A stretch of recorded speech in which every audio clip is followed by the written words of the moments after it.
پھر ان کے بعد ہم نے موسیٰ اور ہارون کو اپنی نشانیاں دے کر فرعون اور اس کے سرداروں کے پاس بھیجا، تو انہوں نے تکبر کیا اور وہ گناہگار لوگ تھے۔ تو جب ان کے پاس ہمارے ہاں سے حق آیا تو کہنے لگے کہ یہ تو کھلا جادو ہے۔ موسیٰ نے کہا، کیا تم حق کے بارے میں جب وہ تمہارے پاس آیا یہ کہتے ہو کہ یہ جادو ہے؟ حالانکہ جادوگر فلاں نہیں پانی کے۔ وہ بولے، کیا تم ہمارے پاس اس لیے آئے ہو کہ جس راہ پر ہم اپنے باپ دادا کو پاتے رہے ہیں اس سے ہم کو پھیر دو، اور اس ملک میں تم دونوں ہی کی سرداری ہو جائے، اور ہم تم پر ایمان لانے والے نہیں ہیں۔ اور فرعون نے حکم دیا کہ سب کامل فن جادوگروں کو ہمارے پاس لے آؤ۔ چنانچہ جب جادوگر آئے تو موسیٰ نے ان سے کہا کہ جو تم کو ڈالنا ہو ڈالو۔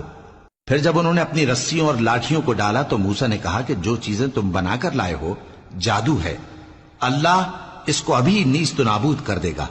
اللہ شریروں کے کام سنوارا نہیں کرتا، اور اللہ اپنے حکم سے سچ کو سچ ہی کر دے گا، اگرچہ گناہگار برا ہی مانے۔